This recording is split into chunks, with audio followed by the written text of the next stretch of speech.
साथ लोगों ने काम किया कि मोदी हराओ मोदी जिताओ, और उसके अंदर करे शुरू।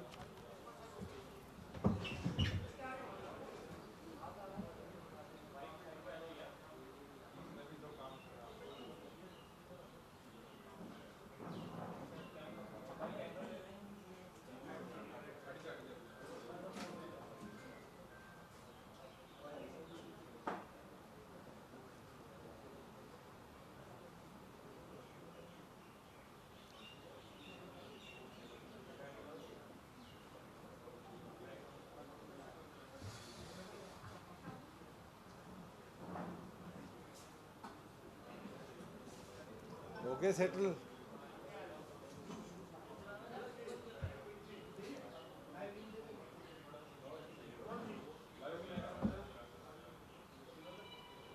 पहले तो आप सबका धन्यवाद। वो दे दे।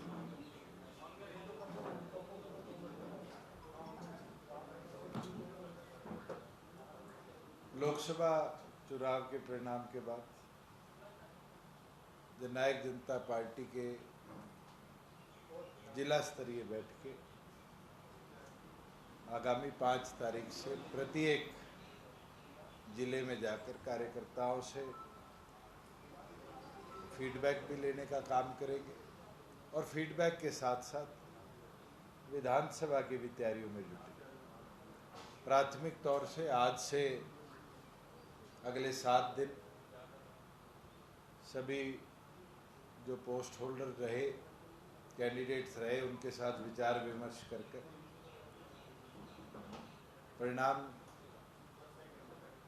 कैसे आए और क्यों आए उसके ऊपर चर्चा है, और कैसे आगे की पृष्ठभूमि बनानी है उसके ऊपर दिशा निर्देश डॉक्टर अजय सिंह चौटाला जी प्रत्येक जिले में जाकर देंगे। पिछले 20 दिनों का आंकलन के बाद देश भर में एक चीज सामने आई है कि इस बार का लोकसभा चुनाव 2 ही चीजों पर रहा। ना तो वो भारतीय जनता पार्टी को हराने के लिए था, सिर्फ एक विजन के साथ लोगों ने काम किया कि मोदी हराओ मोदी जिताओ, और उसके अंदर पूरे देश भर में चाहे वो एनडीए हो चाहे वो इंडिया अलायंस हो, इन दोनों के बीच में चुनाव रहा। जहां अलायंस नहीं था वहां परिस्थितियां अलग रही, जैसे पंजाब हो, बंगाल हो। मगर इस चुनाव ने एक चीज की पृष्ठभूमि तय कर दी कि लोकसभा और विधानसभा के परिणाम बिल्कुल अलग हैं। 2019 के अंदर टीडीपी सरकार में रहती हुई चुनाव लड़ी थी और 23 सीटों पर आकर सिमटी, और इस बार 125 से ज़्यादा सीटों के साथ दोबारा बहुमत के साथ सरकार बना। वहीं बीजेडी जो इतने बड़े मार्जिन से हारी है, पार्लियामेंट में पहली बार कोई सांसद नहीं पहुंचा पाया, वहाँ लोगों ने एक अलग निर्णायक फैसला लिया। मैं तो ये मानता हूँ कि हरियाणा की पृष्ठभूमि में भी लोकसभा के परिणाम के बाद विधानसभा के परिणाम बिल्कुल अलग हैं। मगर जनता को ये समझना पड़ेगा कि एक और पर संविधान बचाने की बात करेगी, एक और पर मोदी को हराने की बात करेगी, मगर दोनों पृष्ठभूमियों में दोनों राष्ट्रीय पार्टियों ने जनता को धोखा दिया, और उसका पर्दा दिन प्रतिदिन खुलता जा रहा है। कल लोकसभा स्पीकर का चुनाव था, और उस चुनाव के अंदर कांग्रेस ने ये कहा कि हम अपना उम्मीदवार भी उतारेंगे, और आखिरी समय में दोनों पार्टियों का एक हो जाना ये साफ करता है कि सापनाथ और नागनाथ की दोनों की जो जोड़ी है वो देश में रीजनल ताकतों को कमजोर करने का प्रयास करे। और ये आने वाले दिनों में हरियाणा के राज्यसभा चुनाव में भी हमें साफ देखने को मिले। आज हरियाणा में विपक्ष का सबसे बड़ा दल कांग्रेस है और विपक्ष के नेता का ये कहना कि छोटे जो और दल है वो इकट्ठे होकर अपना कैंडिडेट लाए, मैं आज आपके इस कॉन्फ्रेंस में कहता हूं कि अगर असलियत में कांग्रेस चाहती है कि भारतीय जनता पार्टी से टकराव करे तो उनको हार जीत की ओर नहीं देखना चाहिए। आज संयुक्त तौर पर कोई भी ऐसा सामाजिक व्यक्ति जो हम सबको, प्रदेश को अच्छा नेतृत्व दे पाए, अगर कांग्रेस लाती है तो हम उसका समर्थन करने का काम करें। अगर कोई खिलाड़ी रिनाउंड जो देश के लिए गोल्ड मेडल लेकर आया हुआ है, देश के लिए निरंतर कॉमनवेल्थ, एशियन गेम्स, ओलंपिक्स के अंदर हिस्सेदारी कर पाया, उनको आगे लाने का काम करना चाहिए। और मुझे नहीं लगता ऐसा कोई व्यक्ति आएगा, जो चाहे कांग्रेस हो, चाहे जननायक जनता पार्टी हो, चाहे वो लोकदल हो, चाहे निर्दलीय हो, हम सब मिलकर उसका समर्थन भी करेंगे। और ये पहला अवसर आएगा जब भारतीय जनता पार्टी को एक कड़ा मुकाबला भी दे देंगे। हार जीत तो सिक्के के दो पहलू हैं, मगर लीडर ऑफ ऑपोजिशन का ये कहना कि हमारे पास नंबर नहीं है, ये तो कांग्रेस की हार को पहले ही दिखाता है।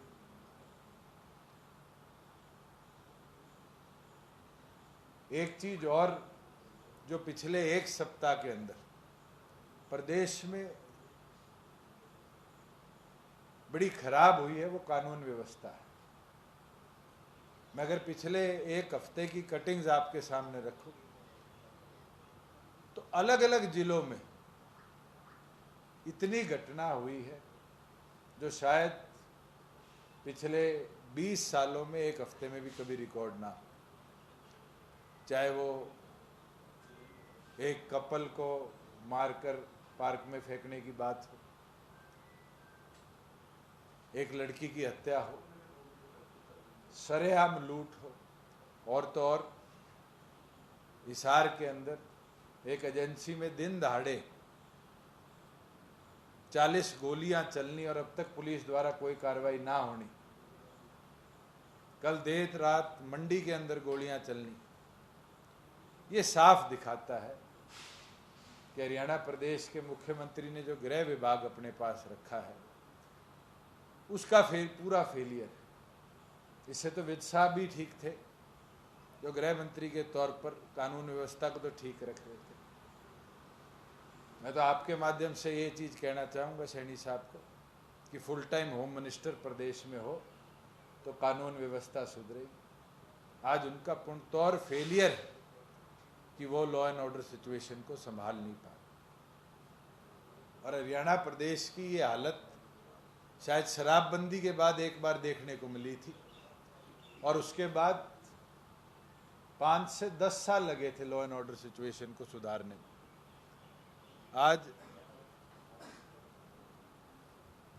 आज वही लॉ एंड ऑर्डर सिचुएशन दोबारा बदहाल होने का कारण आज की भारतीय जनता पार्टी की सरकार का पूर्णतौर फेलियर है। और इस सरकार की कहीं ना कहीं कमी है कि पूरी तौर पर आज जो गुंडा तत्व है, जो अपराधी सोच के लोग, उनको खुला घूमने का निरंतर अवसर देने का काम करें।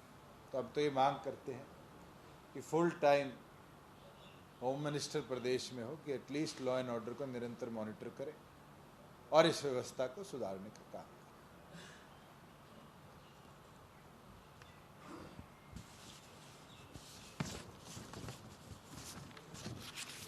अब आपके सवाल ले लूँ, ज़्यादा बेहतर है। नहीं, मेरे कागज, मैंने कहा आज मैं सरकारी कागज नहीं लाया। नहीं, सामाजिक तौर पे कोई पद्मश्री लाया हुआ हो, जिसने बहुत अच्छा सोशल कॉज किया हो, कोई भी ऐसा व्यक्ति जो प्रदेश का अच्छा नेतृत्व कर पाएगा, पूरे विपक्ष को एक होकर साझे तौर पे उतारना चाहिए, हम उसका समर्थन करें। और अगर नेता प्रतिपक्ष को इतना डर लगता है भी हम समर्थन नहीं करेंगे, तो राज्यसभा के नॉमिनेशन फॉर्म में ये कानून में लिखा हुआ है कि या तो मिनिमम 10 प्रपोजर चाहिए, या जो टोटल नंबर ऑफ एमएलए है उसका 10वां हिस्सा, तो 9 प्रपोजर चाहिए। हमारे साथ आज जितने साथी संगठन में जुड़े हुए हैं, उन सब के हस्ताक्षर हम कराने का काम करेंगे पहले तौर पर, मगर वो कैंडिडेट सामाजिक तौर पर हो, किसी पॉलिटिकल पार्टी से एफिलिएटेड। सर, हुड्डा साहब का तो ये भी कहना है कि हम किसी के पास नहीं जाएंगे, अगर हमारे पास 15 से 16 लोगों के नाम आते हैं तब हम आगे बढ़ेंगे। नेता प्रतिपक्ष की मैच फिक्सिंग ये आज की नहीं है। ये मैच फिक्सिंग तो जब उनने अपने बेटे को टिकट दिलाई थी उस दिन तय होगी थी कि करनाल की सीट पर वो बाई देंगे, रोहतक में ये बाई देंगे, और 1:1 में लोकसभा देकर राज्यसभा सीट की ट्रेडिंग करेंगे। अगर कांग्रेस और बीजेपी की मिली भगत ना होती तो जिस हिसाब से हरियाणा के सटे हुए राजस्थान की 8 सीटें लोगों ने मोदी को हराकर कांग्रेस को, सीपीआई को देने का काम किया, वेस्टर्न यूपी को पूरी तौर पर साफ करने का काम किया, पंजाब के अंदर खाता भी नहीं खुला, हरियाणा के अंदर इन दोनों की मैच फिक्सिंग ने इस स्कोर को 5-5 किया ना, तो आज ये पूरी तौर पर भारतीय जनता पार्टी का सुपड़ा साफ भी प्रदेश से करा सकते। दुष्यंत जी, अब लोकसभा चुनाव बीत चुके हैं, विधानसभा की बात कर रहे थे। विधानसभा में सारी पार्टियां तैयारी कर रही हैं अपनी अपनी, तो जेजेपी की क्या तैयारी रहेगी? आज से जो पदाधिकारी पिछले संगठन में थे, क्योंकि राष्ट्रीय अध्यक्ष द्वारा संगठन भंग कर दोबारा बनाने का आदेश दिया गया है, चुनाव की समीक्षा उन लोगों के साथ, कैंडिडेट्स के साथ बैठकर करी जाएगी, और 5 तारीख से जिलाधर डॉक्टर अजय सिंह चौटाला जी के साथ कार्यकर्ताओं के साथ बैठक कर विधानसभा की तैयारियों में मैदान में उतरा जाए। हमारे पास लगभग 100 दिन 110 दिन का आगे समय बाकी है, डिपेंडिंग कि सेकेंड वीक में होगा या 4th वीक में विधानसभा का चुनाव होगा।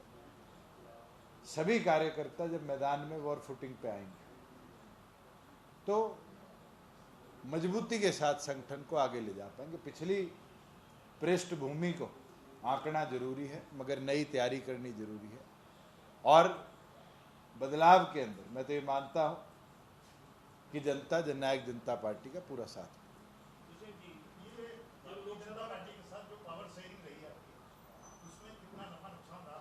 देखिए, नुकसान तो हुआ ही है, जो रिजल्ट आए हैं कहीं ना कहीं उसका नतीजा यही है कि जनता ने किसान आंदोलन वाली जो गुस्सा था वो कहीं ना कहीं निकाला है।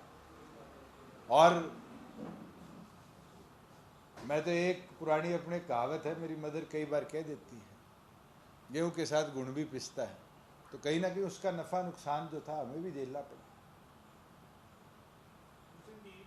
लोकसभा का चुनाव चल रहा था तो प्रचार प्रधानमंत्री खेलने गए थे, जेजेपी के कैंडिडेट से सामान्य तौर पर जो लोग पूछते थे सवाल, आपको तो जो आपकी नीतियां नहीं सरकार में 4 साल रहे, उनके अलावा कि हमने आपको 75 बार के खिलाफ वोट दिए, जेजेपी को वोट इसलिए दिए कि बीजेपी के खिलाफ ये खड़े थे और हमें लगा था कि दुष्यंत जी सरकार बनाएंगे, वो अनुपात तो जेजेपी के साथ जाने, बीजेपी के साथ जाने का जेजेपी के साथ, तो वो लोग दोबारा क्या बीजेपी के साथ चले जाएंगे? तो एक मैं तो एक चीज स्पष्ट कह सकता हूं कि आने वाले भविष्य में भारतीय जनता पार्टी के साथ जाने का कोई औचित्य नहीं बनता। जो परिस्थिति आज बनी है और जिस वजह से बनी है, तो जनता का गुस्सा जननायक जनता पार्टी के विरुद्ध में नहीं था। एंटी इनकम्बेंसी का सबसे बड़ा कारण भारतीय जनता पार्टी हमारे लिए रही है, और हमने वो नतीजा भुगता है, और आने वाले भविष्य के लिए मुझे नहीं लगता कि ऐसा कोई सवाल है।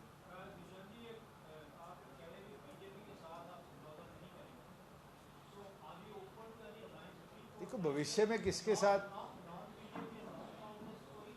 अगर कोई बनेगा तो जरूर उस पर भी विचार हो, मगर आज के दिन हमारा फोकस संगठन को 90 की 90 सीटों पे पहले खड़ा कर मजबूती से आगे की कार्रवाई करें।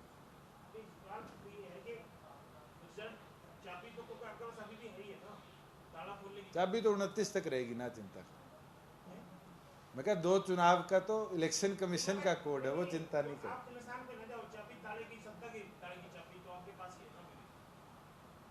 ये स्पष्ट आप कहना चाह रहे हैं कि कुछ भी हो जाए बीजेपी के साथ नहीं जाएंगे, ये क्लियर करना चाह रहे हैं? मैं तो बिल्कुल बोल रहा हूँ कि चाहे वो कांग्रेस हो या दूसरे और हो, वो भूसा की गर्भ है, लेकिन बीजेपी के साथ नहीं जाएंगे। आज के दिन हमारा उद्देश्य जो है 90 सीटों पर लड़ने का है। बीजेपी के साथ जाने में जो नुकसान हुआ है वो हमने भुगता है। आफ्टर इलेक्शन भी स्पष्ट कह देता हूँ, आप यही मेरे मुंह से चाह रहे हैं कि हम बीजेपी के साथ नहीं जाएंगे। मैं तो साफ कह देता हूँ कि आगे भी नहीं जाएंगे। चाहे आपके साथ सरकार बनती हो तब भी तो फिर हम हमारी बनाएंगे, वो पीछे खड़े हो जाएंगे। फिर आप सीएम भाई सेम कंडीशन हो, मैं बढ़ू कोई बने, संगठन का बनेगा। अगर जेजेपी का सीएम होगा तो बीजेपी के साथ जा सकते हैं, अन्यथा नहीं, मैं इस चीज पे ना हाँ भरता। आज के दिन हमें जो नुकसान हुआ है वो भारतीय जनता पार्टी के साथ अलायंस करने से हुआ है, और उस नुकसान को हमने इस लोकसभा चुनाव में भुगता है। हुड्डा साहब पे आप कह रहे हैं सर मैच फिक्सिंग चल रही है, तो हुड्डा साहब विधानसभा में भी कहते थे, वैसे भी कहते हैं कि जिनको जमुना पार कर रहे थे, खट्टर साहब को भाजपा को जमुना पार कर रहे थे, बाद में वो यार बन गए। वही कंफ्यूजन जनता में है। जगह जगह लोग यही सवाल कर रहे हैं कि जजपा पे क्या भरोसा करें कि बाद में वो भाजपा के साथ नहीं जाएंगे। मैं आपको जनता को कई वाक्य हरियाणा के साझे कर सकता। पिछले 2016 का चुनाव था या 18 का चुनाव था या शायद 20 का चुनाव था, जब रामचंद्र जांगड़ा जी राज्यसभा के एमपी बने। उस समय 1:1 में एक सीट दीपेंद्र हुड्डा जीते, एक सीट रामचंद्र जांगड़ा जीते। भारतीय जनता पार्टी ने दूसरा उम्मीदवार नहीं उतारा। ये तो हमने हिम्मत मारी कि हमने निर्दलीय तौर पर कार्तिकेय शर्मा का सहयोग किया और नंबर गठित करे, और हमने 2 के 2 सांसद सीटें उस समय जितवाने का काम किया। इस बार ये चीज तो साफ है कि विपक्ष के नेता के अंदर वो दम नहीं है कि वो उम्मीदवार की भी लड़ाई लड़ सके। ये कमजोरी किसकी है? मैच फिक्सिंग किसकी है? आज हमारे पास 30 लोग या 28 लोग होते तो हम पहले तौर पर, हार जीत तो राजनीति में होती रहती, मगर उम्मीदवार उतार के लड़ाई लड़ना क्या ये विपक्ष का काम नहीं है? आज कांग्रेस के नेता ये कह देते हैं कि हमारे पास नंबर नहीं है। ये कमजोरी किसकी है? मैच फिक्सिंग किसकी है? आज जनता ये देख रही है, समझ रही है कि किस प्रकार से कांग्रेस पहले ही मैदान छोड़ चुकी कि भारतीय जनता पार्टी यूनानिमसली इस सीट को जीते। जो ये आपने कानून व्यवस्था को लेकर कहा कि 20 साल ज्यादा चले, वजह क्या मान रहे हैं आप? देखो, आज के दिन मुख्यमंत्री पे 100 काम होते हैं, और उसके अंदर जो सबसे इंपॉर्टेंट चीज प्रदेश के लिए है वो लॉ एंड ऑर्डर। जिस तरह का लॉ एंड ऑर्डर फेलियर प्रदेश में दिखा है पिछले 10 दिनों में, ये साफ दिखता है कि मुख्यमंत्री का लॉ एंड ऑर्डर को दुरुस्त करने पे ध्यान नहीं है। स्टेज पे खड़े होकर ये कहना गुंडे प्रदेश छोड़ जाएंगे, और उसके बाद भी इस तरीके से वो तत्व प्रदेश को कमजोर कर रहे हैं, प्रदेश की व्यवस्था को बिगाड़ रहे हैं। ये साफ दिखता है कि हाथी के दांत दिखाने के कुछ और है, चबाने के कुछ और। ये दिखता है कि मुख्यमंत्री का लॉ एंड ऑर्डर की तरफ ध्यान नहीं है, कहीं ना कहीं सिर्फ मंच से बोलने पर उनका ज्यादा ध्यान।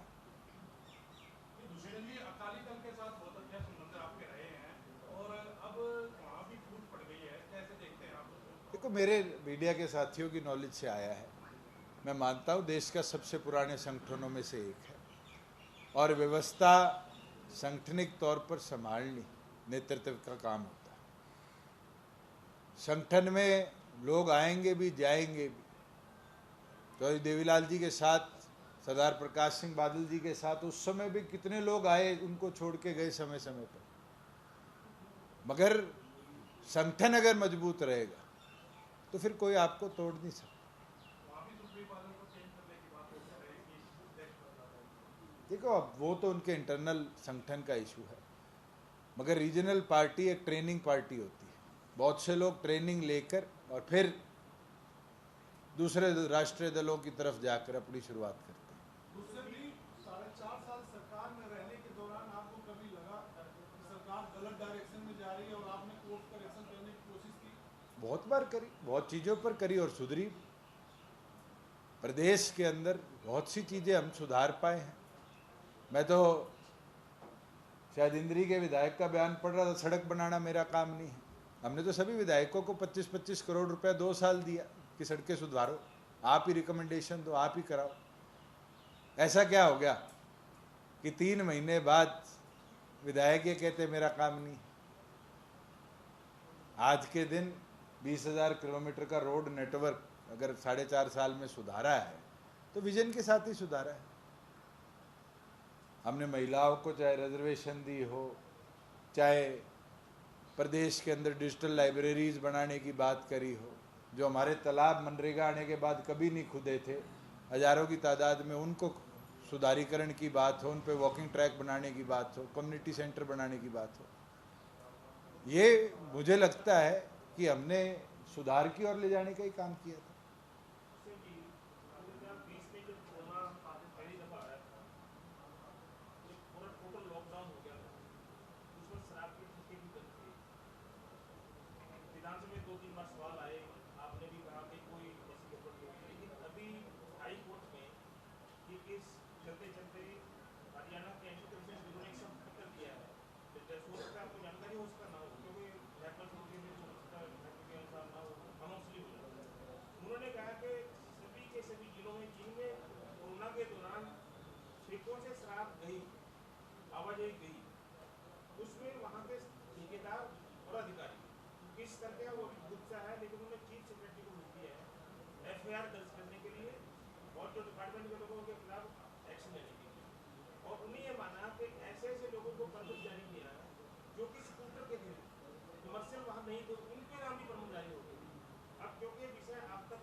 सुरेंद्र जी, मेरे ख्याल से 3 बार तो विधानसभा में इस चीज़ के बारे में कहा गया है।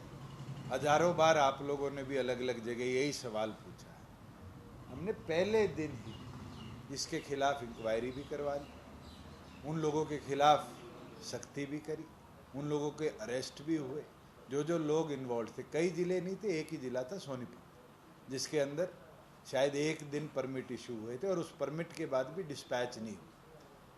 उसके बाद अगर किसी वेंड के अंदर से इलीगली कोई चीज़ सप्लाई हुई, मूव हुई, उसके खिलाफ सख्ती उस समय भी करेगी। अगर कोई फ्रेश इन्वेस्टिगेशन होगी तो मुझे नहीं लगता कि इसका कोई मैटर हमने कभी मना किया कि कार्रवाई ना करो। हमने तो पहले दिन से कहा था किसी ने कोई एक्ट अकॉर्डिंग टू लॉ नहीं किया उसके विरुद्ध कार्रवाई हम करेंगे।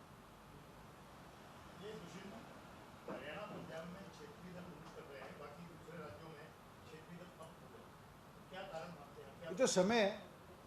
आप बीजेडी 25 साल राज्य में रही, क्षेत्रीय दल थी, और वही नवीन पटनायक जो 25 साल मुख्यमंत्री रहे, वो अपनी खुद की जो परमानेंट सीट थी वो हार के दूसरी से जीत गए।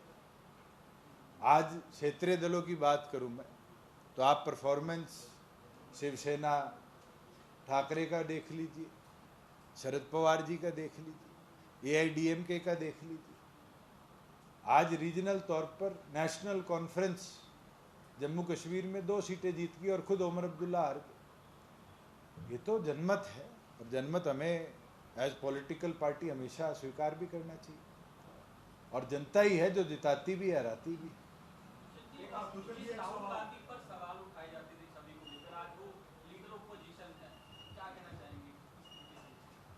आज उनके पास 55 से ज़्यादा सांसद हैं, पार्टी के नेतृत्व ने चुन लिया, उनको शुभकामनाएं। अभी तो पहली शुरुआत है और शुरुआत अभी तो चलनी है। अभी तक तो नेता प्रतिपक्ष के तौर पर लोकसभा में शायद उनने एक बार भी अनुमोदन नहीं किया। अभी तो देश देखेगा कि क्या वो नेतृत्व कर पाएंगे या नेता विपक्ष के तौर पर फेल रहेंगे। दुष्यंत जी हाल ही में कांग्रेस के नेता राज्यपाल महोदय से मिले थे और कहा था कि सरकार को सॉल्व कर दिया जाए और वो इसलिए फ्लो टेस्ट की मांग नहीं करेंगे कि हॉर्स ट्रेडिंग हो सकती है। पहले ऐसे बयान आया था आपकी पार्टी की तरफ से कि आप कांग्रेस को सपोर्ट करेंगे, क्या आप अभी भी सपोर्ट करते हैं? जननायक जनता पार्टी बड़े क्लियरली महामहिम को पत्र भी लिख चुकी है। आज दोबारा मैं बोल देता हूं कि प्रदेश की सरकार अल्पमत में है। आज प्रदेश के अंदर नंबर ऑफ एमएलएज जो वो 86 रह गए। किसी भी पॉलिटिकल पार्टी को सरकार चलाने के लिए आज 44 का आंकड़ा चाहिए। और भारतीय जनता पार्टी की जो अब सरकार चल रही है निर्दलीयों के समर्थन से, अलोपा के समर्थन से, वो सारा नंबर मिलाकर भी 43 पहुंचता है, 44 नहीं पहुंचता। हमारी ये मांग महामहिम से थी कि फ्लोर टेस्ट होकर, क्योंकि चुनाव 100 दिनों बाद है, प्रदेश के अंदर प्रेसिडेंट्स रूल लगाया जाए और इलेक्शन कमीशन को सिफारिश करी जाए कि प्रदेश में चुनाव हो, ना कि किसी और दल की सरकार प्रदेश में। दुष्यंत जी, आपने शुरुआत में ही कहा कि लोकसभा चुनाव में आपको देखने को मिला कि किसान आंदोलन का असर भी रहा और किसानों की नाराजगी उन्होंने जाहिर भी की। अब आप किसानों को कुछ कहेंगे? मैं तो एक चीज कह सकता हूं कि हम फील्ड में उतरेंगे, मजबूती से लड़ाई लड़ेंगे। हमारा काम राजनीतिक तौर पर नए लोगों को जोड़ना है और जननायक जनता पार्टी का मेरा हो, किसान हो, महिला हो, युवा हो, मजदूर हो, छोटा दुकानदार हो, इन सबको साथ लेकर आगे चलने का। जो अल्पमत की सरकार का जो विषय उठाया गया, पूर्व मुख्यमंत्री ने ये दावा किया कि जेजेपी के 2 एमएलए को ओपनली और कुछ तो अब्दुल में इनका नाम नहीं लिया, लेकिन जोगीराम सियाब और रामनाथ सुरजेवाला ये बीजेपी के साथ है। हम अल्पमत में नहीं, ऐसा उन्होंने दावा किया। आज माननीय अध्यक्ष महोदय से समय लेकर उनसे मिलने का काम करेंगे, क्योंकि पार्टी की तरफ से लिखित तौर पर video, audio and pictorial evidence 2 विधायकों के विरुद्ध अध्यक्ष महोदय को दिया गया है कि इनके विरुद्ध एंटी पार्टी एक्टिविटी और जो अनुच्छेद 10 के माध्यम से कार्रवाई होनी चाहिए, उस कार्रवाई को आगे लेकर चले। मैं हैरान हूं कि आज तक माननीय अध्यक्ष महोदय ने उसके अंदर ना तो उन 2 विधायकों को, ना पार्टी की कंप्लेंट को मॉनिटर करने का काम किया। हम दोबारा मिलकर उनसे मांग करेंगे कि उन 2 के विरुद्ध कार्रवाई। तो वो तो एक प्रकार से जेजेपी से तो बाहर ही होंगे ना आपके अनुसार, तो कहीं डिफेक्शन में बोली थी आपने कि एंटी पार्टी एक्टिविटी कर रहे हैं। ये एंटी डिफेक्शन लॉ के सेक्शन 10 के तहत ये कार्रवाई करना अध्यक्ष महोदय का काम है। अगर अध्यक्ष महोदय नहीं करेंगे फिर हम माननीय हाईकोर्ट अप्रोच कर उसकी डायरेक्शन दिलाने का काम करें, क्योंकि ये कार्रवाई करना जिम्मेवारी बनती है विधानसभा के अध्यक्ष की। हम उनसे मांग करते हैं कि जल्द से जल्द वो कार्रवाई। हम उनसे आज मिलने का समय मांगेंगे, अगर वो आज यहाँ अवेलेबल है तो उनसे मिलकर ये मांग करेंगे कि जल्द इस पे सुनवाई।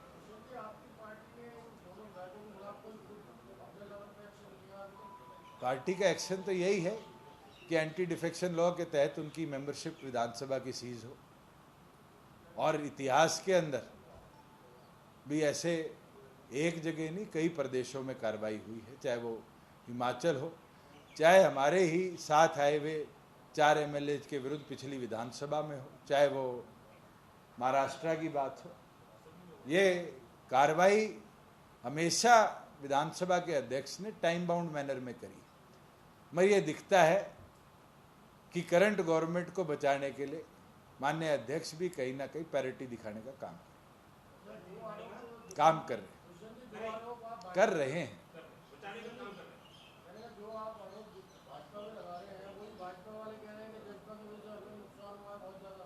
चलो हुआ है, मैं तो मानता हूं, और अगर हुआ है तो कहीं ना कहीं जनता भी इससे खुश हुई होगी।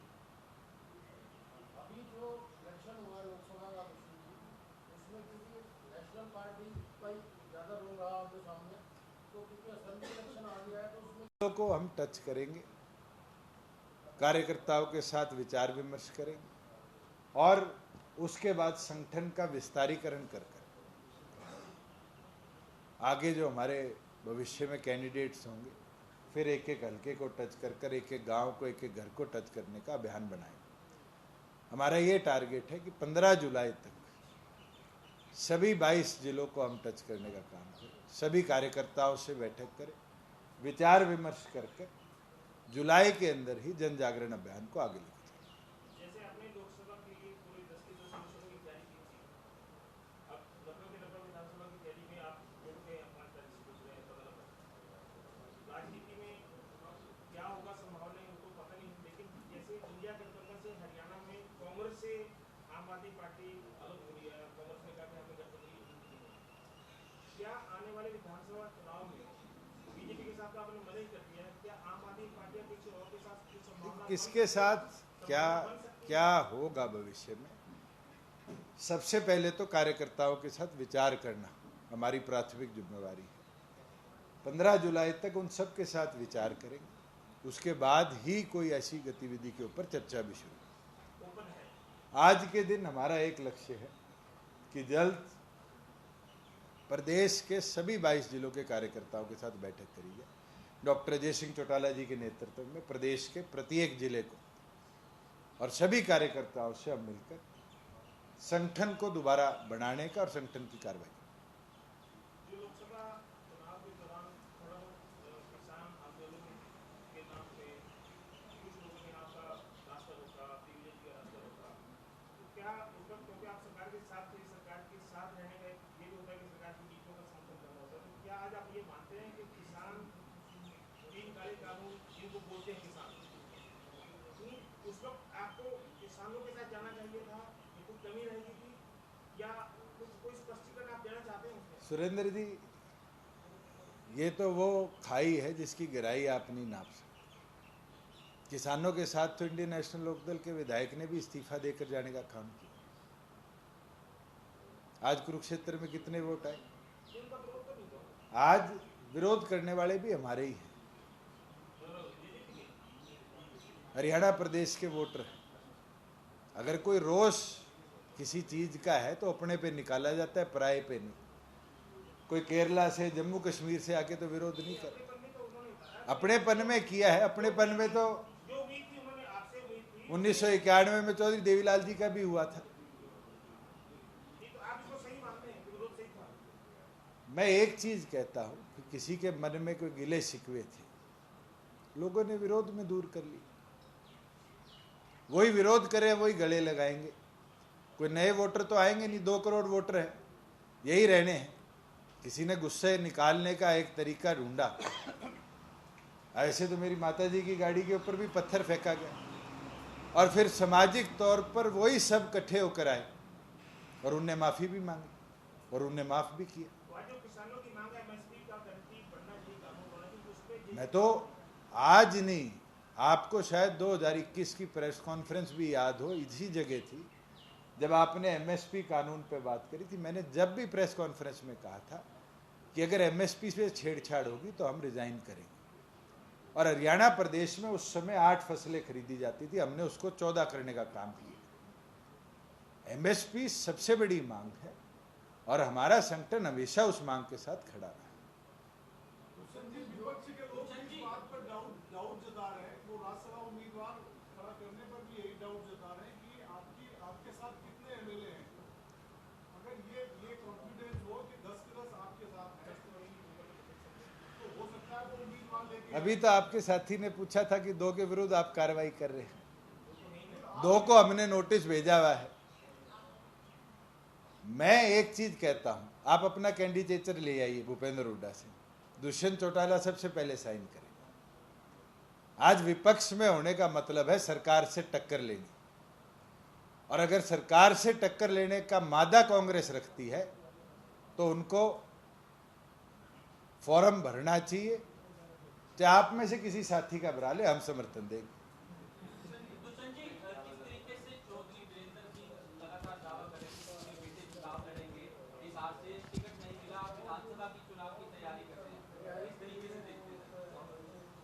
कोई बात नहीं, मैं तो नहीं छोड़ के भाग रहा। उनको मिले ना मिले मैं वहीं खड़ा मिलूंगा। प्रदेश पदाधिकारियों के साथ मंथन करेंगे लोकसभा चुनाव परिणाम को, कहाँ पे ये मंथन कहाँ पे? जिला वाइज जाके करेंगे, प्रदेश पदाधिकारियों के साथ बिल्कुल। जिला हेडक्वार्टर्स पे सबके साथ बैठकर एक एक बिंदु पर चर्चा भी होगी और आगे की गतिविधि भी तय होगी। आइडेंटिटी की कोई संभावना है? उनको गठबंधन तो आपने खुद तो हाथ हिला दिया ही और फिर मेरे से बोल रहे हो कि मैं ना बोल लूं। भाई आप मेरे को खुद इशारा कर रहे हो कि ना बोल दो, आईएनएलडी के साथ नहीं जाएंगे, और फिर मेरे से पूछ रहे हो। आइडेंटिटी के साथ ना आम आदमी पार्टी के साथ संभावना की बात भी दिखाओगे अगर लोकदल जो हम अपना संगठन दोबारा स्थापित कर मैदान में मजबूती से उतरेंगे। संगठन तो आपने बंद किया था कुछ और जैसे, पर संगठन को खराब तो नहीं हुआ ये दोबारा तो बनाना पड़ेगा, दोबारा तो बनाना पड़ेगा। उसमें फील्ड लेवल पर जिसने लोकसभा में असलियत में काम किया, जिसने पूरी इस विपरीत हवाओं में भी अगर बाज की तरह उड़ान भरी है, वो चींटी जो 100 बार गिर कर भी चढ़ जाती है, वैसे काम किए, उन साथियों को जिम्मेवारी देंगे। तो ट्रेनिंग कितनों को नहीं करवाई, मैं तो 5 साल में कईयों को करवा गया।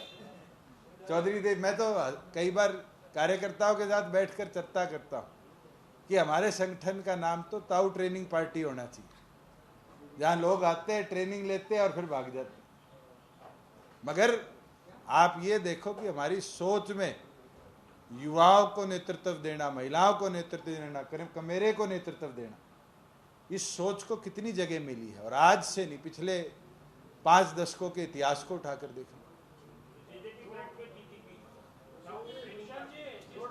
कांग्रेस को 5 सीट आया है लोकसभा में और they are confident to form the government, next government या ना, आप अपने आप को कहाँ देखते हैं असेंबली में? नेक्स्ट गवर्नमेंट फॉर्मेशन तो बहुत बड़ा क्वेश्चन मार्क है। जिस तरह उनके नेता छोड़ के भाग रहे, किरण चौधरी जी छोड़ गई, अभी 2-3 लोगों की चर्चा आप लोगों ने चला रखी थी कि ट्रिपल के जाएंगे। ये साफ दिखता है कि वहाँ भी बिखराव शुरू हो चुका है। ये बोलने से हाथ पकड़ के पंडित जी छोड़ के ना जाइयो, ये साफ दिखता है कि लोगों के मन में इनसिक्योरिटी है। ठीक है जी, थैंक यू।